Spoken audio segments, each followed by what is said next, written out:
Hello दोस्तों, स्वागत है आप सभी का मेरे यूट्यूब चैनल पे। और आज यूपीएससी सीएससी का प्रीलिम्स का पेपर था। उम्मीद करता हूँ आप सभी का पेपर बहुत अच्छा हुआ होगा। और आज मैं इंडिया ईयर बुक के थ्रू समझाऊंगा कि जो आज प्रीलिम्स जीएस का पेपर हुआ है उसमें लगभग 12 से ज़्यादा क्वेश्चन आए हैं और आप सिंगल सोर्स पढ़ के वहाँ से 30 से 32 नंबर गेन कर सकते थे। मैंने पहले भी 2023 के पेपर को एनालाइज करके बताया था, विद प्रूफ आपको दिखाया था कि वहाँ से उस साल भी लगभग 12 से 13 क्वेश्चन आए थे जो हमारे प्रीलिम्स के मार्क्स बूस्ट करने में बहुत काम आने वाले हैं। और इसी के चलते मतलब यूट्यूब पे लगभग सभी लोगों ने आधी अधूरी इंडिया ईयर बुक कवर की थी, कुछ इंपॉर्टेंट फैक्ट बता देते हैं सिर्फ व्यूज़ के चक्कर में। मैंने पूरी इंडिया ईयर बुक कवर की थी, लाइन बाय लाइन कवर की थी, पीडीएफ भी अपने टेलीग्राम चैनल पे शेयर भी की थी। तो आप आखिरी तक जुड़े रहिएगा और आपको लाइन बाय लाइन में प्रूफ दिखाऊंगा 12 से ज़्यादा क्वेश्चन कि इंडिया ईयर बुक के जो इस साल प्रीलिम्स के पेपर में पूछे गए हैं। तो आइए शुरू करते हैं। तो ये रहा प्रीलिम्स का पेपर जो आज हुआ है। अब मुझे बाहर कहीं से मिला हुआ है, ठीक है।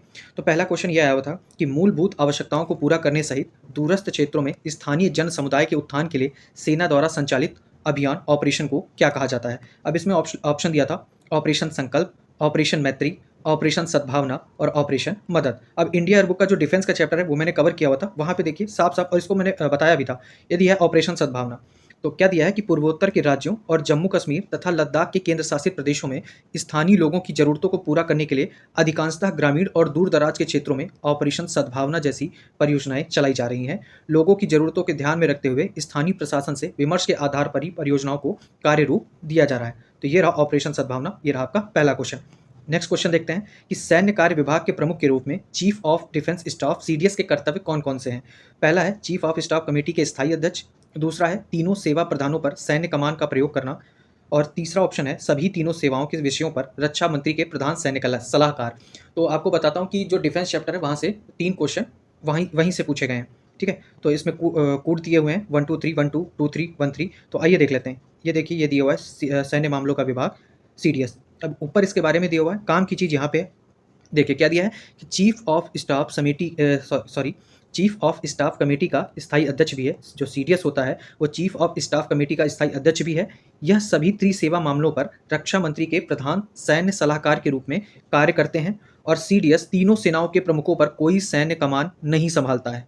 तो सिंपल सी बात है, कॉमन सेंस लगाने की जरूरत नहीं है जब आपको एक ही सोर्स से सारे क्वेश्चन मिल जाने हैं, ठीक है। अभी आएंगे बहुत सारे ट्रिक बताएंगे, एलिमिनेशन बताएंगे, लेकिन जब आपको लिखा मिल रहा है, पढ़ने के लिए पढ़ रहे हैं, तो फिर देख लीजिए यहीं पे। अब यहाँ से ये क्वेश्चन आप देखेंगे तो आराम से हो जाएगा। सैन्य कमान का प्रयोग करना, सलाहकार, अब ये इसका प्रयोग नहीं कर सकता है, तो दूसरा ऑप्शन गलत हो जाएगा। तो आपका जो बचेगा वो पहला और तीसरा। फिर आगे देख लेते हैं। ये देखिए, ये क्वेश्चन पूछा गया था कि भारतीय सशस्त्र सेना की तीनों सेवाओं में समकक्ष रैंक के संदर्भ में सही सुमेलित है। इसकी पीडीएफ मैंने टेलीग्राम चैनल पे अपने शेयर की थी, और ये आप क्वेश्चन देख लीजिए। फिर इंडिया ईयर बुक में कैसे दिया ये भी दिखा देता हूँ। ये देखिए, इंडिया ईयर बुक में कमीशन प्राप्त रैंक, और ये यहाँ पर पूरी टेबल बना के यहाँ पे दी हुई है, नौसेना, थल सेना, वायुसेना, ठीक है। 3 क्वेश्चन हो गए डिफेंस। फिर अगला क्वेश्चन है प्रधानमंत्री श्रम योगी मानधन योजना के संदर्भ में निम्नलिखित कथनों पर विचार कीजिए।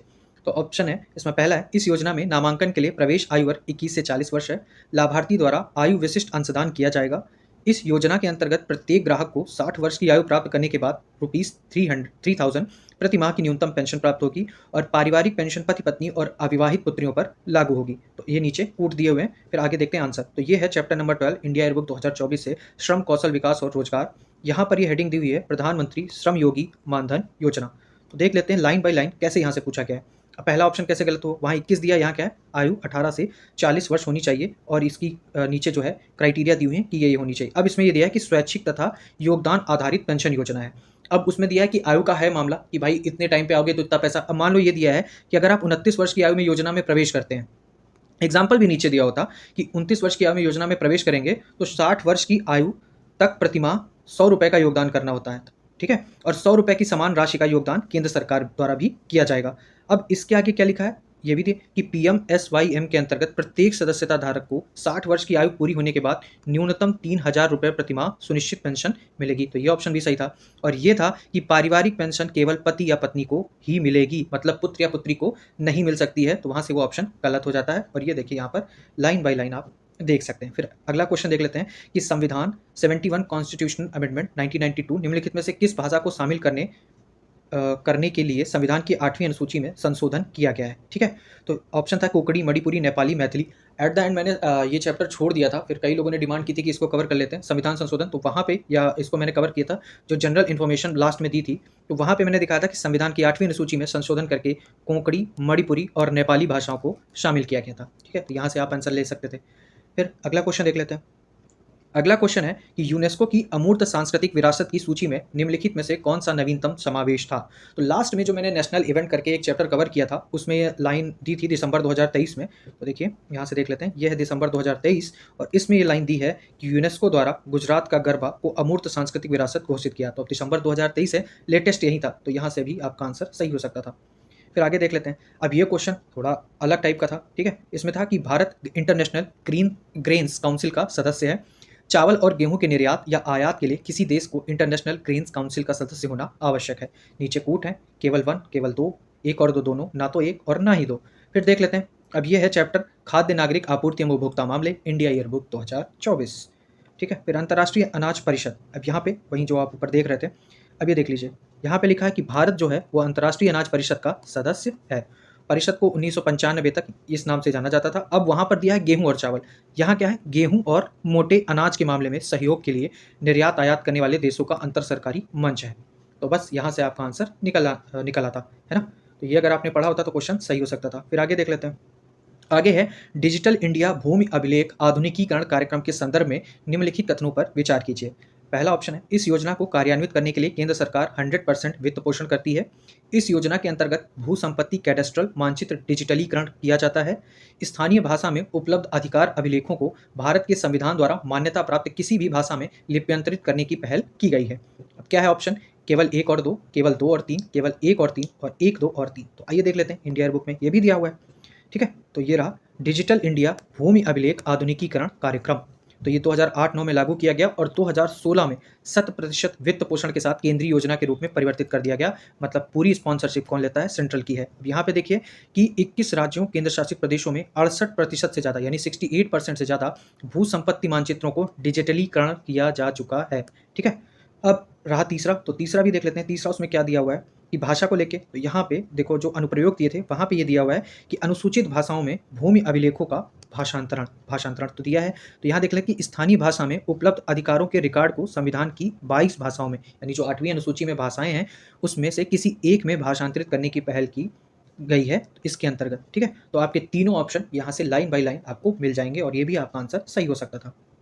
फिर अगला क्वेश्चन है। ठीक है, अगला क्वेश्चन है कि वह राज्य का राज्यपाल है जो उस राज्य के किसी समुदाय को अनुसूचित जनजाति के रूप में मान्यता देता है और घोषित करता है। फिर दूसरा है, किसी राज्य में अनुसूचित जनजाति के रूप में घोषित किसी समुदाय के लिए यह आवश्यक नहीं है कि दूसरे राज्य में भी ऐसा हो। फिर कूट क्या दिए हुए हैं, केवल 1, केवल 2, 1 और 2 दोनों और ना तो 1 ना ही 2। ठीक है, इसको भी देख लेते हैं। तो ये रहा अनुसूचित जनजाति घोषणा हेतु प्रक्रिया, चैप्टर है 15 वेलफेयर, और लास्ट टाइम भी इससे क्वेश्चन आया था, इस बार भी यहाँ से क्वेश्चन आया है, तो इधर देख लेते हैं। ठीक है, यहाँ दिया है कि अनुच्छेद 342 अनुसूचित जनजातियों के विशिष्ट मामलों में अपनाई जाने वाली प्रक्रिया का निर्धारण करता है। अब इसमें क्या दिया है, 342 का सब क्लॉज 1, किसी भी राज्य अथवा केंद्र शासित प्रदेश और जहाँ वह राज्य है के मामले में राष्ट्रपति राज्यपाल के साथ विचार विमर्श करने के बाद जनजातियों अथवा जनजातीय समुदायों अथवा उसके कुछ हिस्सों को अनुसूचित जनजातियों के रूप में भी अधिसूचित कर सकता है। तो यहाँ से आपका पहला स्टेटमेंट। अब दूसरा देख लेते हैं कि अनुसूचित जनजातियों की सूची राज्य विशेष के अधिकार में है। दूसरे शब्दों में यह जरूरी नहीं है कि एक राज्य में अनुसूचित जनजाति के रूप में घोषित समुदाय को दूसरे राज्य में भी अनुसूचित जनजाति माना जाए। तो ये आपका क्वेश्चन और उसका स्टेटमेंट का मतलब एक्सप्लेनेशन यहाँ सारा दिया हुआ है। आगे क्वेश्चन देख लेते हैं, बहुत सारे हैं, आपको बड़ा मजा आएगा। क्या है क्वेश्चन, किसी अर्थव्यवस्था में कुल प्रजनन दर को किस रूप में परिभाषित किया जाता है। अब ये कोड दिए हुए हैं, एक वर्ष में जनसंख्या में प्रति 1000 व्यक्तियों पर जन्म लेने वाले बच्चों की संख्या, किसी दी गई जनसंख्या में एक दंपत्ति के जीवन काल में उनसे जन्मे बच्चों की संख्या। तीसरा है जन्म दर घटा मृत्यु दर, एक महिला की गर्भधारण आयु चाइल्ड बियरिंग एज के अंत तक उनसे जन्मे जीवित बच्चों की औसत संख्या। ठीक है, अब देखिए इंडिया बुक में जो पहला ही चैप्टर है भारत भूमि और उसके निवासी, पेज नंबर 11, वहाँ पे ये दिया है प्रजनन और मृत्यु दर। क्या दिया है, किसी जनसंख्या की प्रजनन दर यानी टोटल फर्टिलिटी रेट एक महिला की पूरी प्रजनन अवधि में के दौरान पैदा होने वाले अपेक्षित बच्चों की औसत संख्या को इंगित करता है यदि वह जनसंख्या में आयु विशिष्ट प्रजनन दर के अधीन थी। तो यहाँ से आपका आंसर बहुत आराम से आ जाता। ठीक है, और क्वेश्चन देख लेते हैं। अगला क्वेश्चन है प्रधानमंत्री सुरक्षित मातृत्व अभियान। तो इसमें क्या है कि यह योजना किसी भी सरकारी स्वास्थ्य सुविधा केंद्र में गर्भावस्था की दूसरी और तीसरी तिमाही, ठीक है, दूसरी और तीसरी तिमाही में महिलाओं को प्रसव पूर्व चिकित्सा देखभाल सेवाओं के लिए न्यूनतम पैकेज और प्रसवोत्तर 6 महीने की स्वास्थ्य चिकित्सा देखभाल सेवा की गारंटी प्रदान करती है। इस योजना के अंतर्गत कुछ विशिष्टताओं वाले निजी क्षेत्र के स्वास्थ्य देखभाल सेवा प्रदाता स्वेच्छा से नजदीकी सरकारी स्वास्थ्य सुविधा केंद्रों में सेवाएं प्रदान कर सकते हैं। नीचे कूट दिया हुआ है, एक तो एक और दो, दोनों, ना तो एक ना ही दो। अब मैं जादू दिखाता हूँ, देखिए इंडिया एयरबुक, ठीक है, प्रधानमंत्री सुरक्षित मातृत्व अभियान। यहाँ पे देखिए क्या लिखा है कि वर्ष 2016 में शुरू किया गया। इस कार्यक्रम के तहत हर महीने की 9 तारीख, यहाँ जबकि वहाँ क्या था दूसरी और मतलब तिमाही या कुछ ऐसा दिया हुआ था, है ना क्वेश्चन में। तो हर महीने की 9 तारीख को हर गर्भवती महिला को प्रसव से पूर्व निःशुल्क सुनिश्चित तौर पर व्यापक और गुणवत्तापूर्ण सेवाएं उपलब्ध कराई जाती हैं। दूसरा स्टेटमेंट देख लेते हैं। दूसरा दिया है कि इस अभियान में निजी क्षेत्र के स्वास्थ्य देखभाल प्रदाता से लेकर अभियान के लिए स्वेच्छा से काम करने वाले कार्यकर्ता भी शामिल हैं जो आसपास की सरकारी स्वास्थ्य केंद्रों में सेवाएं प्रदान करते हैं। तो ये दोनों स्टेटमेंट आप यहाँ से देख सकते हैं। नेक्स्ट देख लेते हैं। अगला है निम्नलिखित विमानपत्तनों पर विचार कीजिए। अब ये दिए हैं डोनी पोलो विमानपत्तन, कुशीनगर अंतर्राष्ट्रीय विमानपत्तन, विजयवाड़ा अंतर्राष्ट्रीय विमानपत्तन। इसमें पूछा गया कि किनका निर्माण नवीन ग्रीनफील्ड परियोजनाओं के रूप में किया गया है। कूट दिए हुए हैं। अब आगे आंसर देख लेते हैं। एयर इंडिया का विनिवेश भारत 2024। यहाँ पे ये दिया हुआ है कि 12 ग्रीनफील्ड हवाई अड्डे हैं, ठीक है, 12 ग्रीनफील्ड हवाई अड्डे जिनका नाम है दुर्गापुर, शिरडी, सिंधुदुर्ग, पाकयोंग, कन्नूर, कलबुर्गी, उरावकल, कुशीनगर, एक आया ईटानगर। ये डोनी पोलो जो है वो ईटानगर में है। इसमें विजयवाड़ा का नाम नहीं दिया हुआ है, तो आप यहाँ से भी क्वेश्चन को सॉल्व कर सकते थे, ठीक है। आगे देख लेते हैं। क्या है कि दिसंबर 2023 तक भारत सरकार द्वारा कितने परिसीमन आयोग गठित किए गए हैं। इसमें ऑप्शन है 1, 2, 3, 4। अब मेरे को थोड़ा ये डिस्प्यूटेड लगता है, इसमें कैसे लगता है ये आगे देख लेते हैं। देखिए इंडिया एयरबुक में ये चीज़ दी हुई है कि निर्वाचन क्षेत्रों का परिसीमन, तो चुनावी सीमाएं संविधान के अनुच्छेद 82 और 170 के प्रावधानों के अनुसार खींची जाती हैं। देश में पहला परिसीमन आयोग 1952 यानी एक पहला हो गया, फिर ये दूसरा हो गया, ये तीसरा हो गया और ये चौथा, और इसी में लिखा है कि पांचवा 2020 में गठित किया गया था। तो अब उसमें पांचवा तो ऑप्शन नहीं है, अब चौथा तक 2002 का है, ठीक है। तो ये जम्मू कश्मीर के लिए अभी हाल ही में शायद किया गया था, तो उसके लिए है पांचवा 2020 में गठन किया गया था इसका। तो ये देख लिए। अब हो सकता है डिस्प्यूटेड क्वेश्चन है, इसमें क्या होगा आगे देख लेंगे इसको। फिर ये क्वेश्चन आया था नारी शक्ति वंदन अधिनियम, ये न्यूज़ में भी बहुत था। अब ये उपबंध 18वीं लोकसभा से प्रभावी होंगे। उसमें कहा था कि 2029 से, तो अभी जो 18वीं लोकसभा है वो 2024 से 2029 तक चलेगा और ये 2029 के बाद प्रभावी होगा, है ना। तो कुल मिला के ये वाला स्टेटमेंट गलत ही हो जाता है। अब इसमें ये लाइन देखने वाली थी कि इसमें अनुसूचित जातियों के लिए आरक्षित कोटे के भीतर अनुसूचित जातियों की महिलाओं के लिए स्थानों के आरक्षण के उपबंध हैं, और ये सेम लाइन इंडिया एयरबुक में दी है यहाँ पे कि 33% कोटा के भीतर अनुसूचित जाति और अनुसूचित जनजाति समुदायों के लिए उप आरक्षण होगा। मतलब ये महिला आरक्षण विधेयक की बात हो रही है यहाँ पे। फिर आगे देख लेते हैं कि पश्चिम से पूर्व की ओर प्रयागराज के अनुप्रवाह में मिलने वाली हिमालय की नदियों के संदर्भ में निम्नलिखित में से कौन सा अनुक्रम सही है। तो ये ऐसा अनुक्रम दिया था और इन्होंने अनुक्रम के हिसाब से ही यहाँ पे चीज़ें कवर की हैं। पहले देख लीजिए, पहले गोमती, ठीक है, फिर घाघरा और फिर यहाँ पे शायद कोसी और फिर ये गंडक। तो इन्होंने अनुक्रम के आधार पर ही चीज़ें दी हैं, तो यहाँ से भी आप क्वेश्चन सॉल्व कर सकते थे।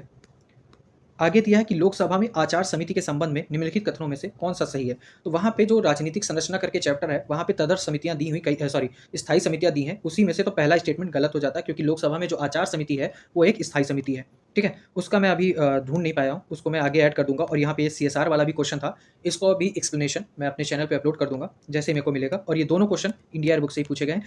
कुल मिला के 16 क्वेश्चन थे जो मैंने आपको बताए हैं, ठीक है। 14 के एक्सप्लेनेशन साथ बताया है और ये भी इसका पहला स्टेटमेंट मैंने बता ही दिया है। बाकी इसके अलावा अगर कोई क्वेश्चन मिलेंगे तो मैं उन्हें भी एक्सप्लेन कर दूंगा। तो आप यहाँ से सिंगल हैंडली 32 मार्क्स यहाँ से ला सकते थे अपने प्रीलिम्स में, है ना, ठीक है।